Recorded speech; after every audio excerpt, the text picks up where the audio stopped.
Bonjour, alors pour rappeler à ceux qui ne me connaissent pas encore, je suis Sophie Persin, je fais partie du collectif du Biolay et je suis aussi présidente de l'association des Amis du quartier du Biolay.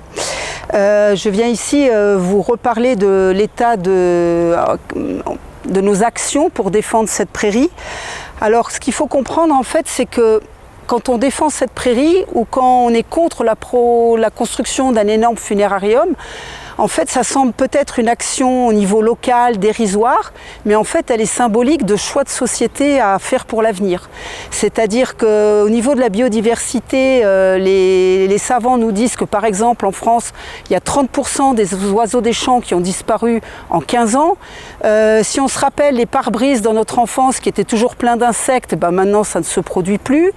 Et puis, au niveau de la crise, parce que là, je parle de la crise climat, mais de la crise énergie, en 2070, il y aura 2 fois moins de pétrole par habitant qu'en 1970. Donc c'est quand même des défis majeurs et contrairement à ce qu'on pourrait croire, chaque petite parcelle de nature joue un rôle important. Alors nous, on se bat sur 2 plans. D'une part, défendre cette prairie pour qu'elle reste un espace de biodiversité.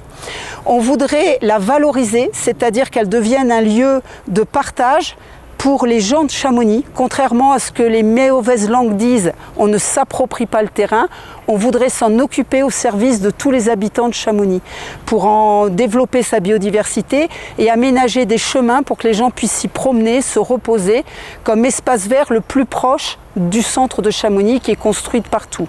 Et puis notre deuxième combat, c'est nous battre contre la construction d'un funérarium là-bas, à la place de cette magnifique haie d'épicéas qui est prévue. Alors nous avons échappé à un méga funérarium sur la prairie, ce qui est déjà une victoire. Mais ce nouveau funérarium reste, à mon avis, au moins 2 fois trop grand. 700 mètres carrés au sol. Alors on nous annonce 145 décès par an. Il y a 2 ans, c'était que 122 en moyenne. Donc là, on a pris 20 décès par an depuis 2 ans. C'est bizarre. Et sur ces 45 décès par an, combien il y en a qui ont vraiment besoin d'une salle de cérémonie à côté du cimetière ? Combien vont être enterrés dans le cimetière au lieu d'aller être incinérés? Finalement, le nombre de personnes qui auraient vraiment besoin d'un funérarium près du cimetière, il est extrêmement limité et du coup, le projet est complètement disproportionné. D'autant plus que j'ai appris que maintenant l'ADZ avait une salle aussi funéraire qui venait d'être faite et que celle de l'hôpital de Chamonix allait être rénovée un petit peu pour qu'elle soit acceptable. Donc pourquoi 3 salons funéraires ? Pourquoi une boutique de 50 mètres carrés, un salon d'accueil de 20 mètres carrés, une grande salle de cérémonie, un jardin de 100 mètres carrés? Il n'y a pas besoin de tout ça. Aujourd'hui, vous voyez, la prairie, c'est la construction contre la nature. Le funérarium, c'est un projet grandiose alors qu'on est à l'heure de la sobriété. Tous les gens à qui j'en parle, en tout cas les jeunes, ils se disent mais la priorité elle doit être aux vivants. On n'a pas besoin d'un truc grandiose pour faire le deuil. On nous accuse de manque de compassion, mais c'est pas du tout ça. Moi j'ai perdu mon père il y a 3 ans, c'est pas le décor qui m'a aidé à faire mon deuil. Donc là il prévoit un projet de 700 mètres carrés au sol, de 10 mètres de haut. C'est complètement incompréhensible à l'heure d'aujourd'hui face aux nouveaux défis. Je voulais aussi parler du délit de démocratie qu'on a pu constater. Contrairement à ce que le maire nous a dit lors de la réunion, les réunions d'information, on a dû les réclamer, courir après. Et là, depuis la dernière réunion où il devait nous parler du nouveau projet en novembre, il s'est passé 11 mois de silence radio. Et on arrive le 29 juillet avec une réunion d'information publique qu'on nous annonce 1 semaine à l'avance, par les réseaux sociaux, on n'est même pas informé directement. Même les élus des listes d'opposition n'ont pas été informés directement de cette réunion.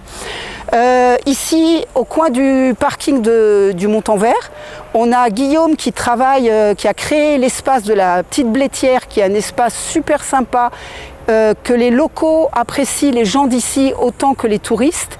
Ça fait 2 ans qu'il travaille pour monter ce projet, le développer. Face à 2 ans de construction, hier je l'ai rencontré, il était désespéré en me disant j'ai plus qu'à fermer boutique.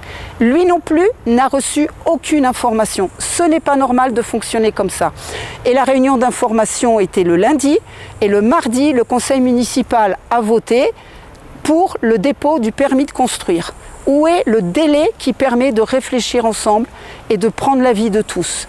Le maire refuse de faire une enquête publique, ni pour la construction, ni pour le choix d'un funérarium aussi grand. Pour moi, c'est un déni de démocratie. C'est dans l'air du temps, hein. On consulte, mais en fait, on ne tient compte de rien. Et si le maire ne sait pas à quoi dépenser son argent, moi je peux lui proposer d'autres idées. On pourrait à la place du funérarium construire du logement social locatif.